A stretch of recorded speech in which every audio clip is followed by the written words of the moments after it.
नमस्कार, आप सभी का वोकल टीवी में बहुत बहुत स्वागत है। आप सभी को गणतंत्र दिवस की हार्दिक शुभकामनाएं। आज हम आपको ऐसे शख्स से मिलाने जा रहे हैं जिनको आज राज्यपाल से पुरस्कृत किया गया है। हमारे साथ गौरेला पेंड्रा मरवाही में पदस्थ उप निरीक्षक श्री गणपत प्रसाद पांडे जी मौजूद हैं। आज हम उनके सफलता के बारे में जानेंगे। सर, आपको बहुत बहुत बधाई। Thank you.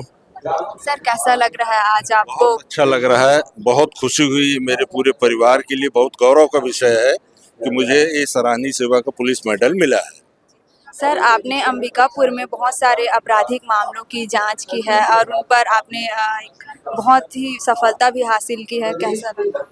बहुत अच्छा लगा। मैं वर्ष 1996-97 में थाना मनेनगढ़ में था।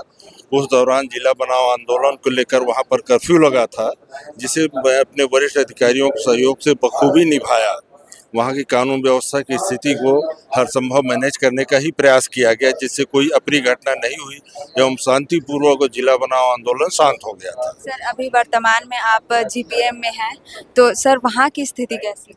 मैं वर्तमान समय में मेरी पदस्थापना गौरेला पेंड्रा मरवाही में है, किंतु मैं माननीय उच्च न्यायालय में पदस्थ होकर छत्तीसगढ़ पुलिस से संबंधित कार्यों को देख रहा हूँ। जी, थैंक यू सर। तो देखा आपने, हमने अभी उप निरीक्षक जो कि गणपत प्रसाद पांडे सर से बात की। उन्होंने अपने काम के बारे में बताया। ऐसे ही हम और भी शख्स मतलब जो अच्छे पुलिस सर हैं जिनको बहुत सारे पुरस्कार आज दिया गया है, उनसे हम आपको मिलाएंगे। तब तक के लिए आप देखते रहिए वोकल टीवी।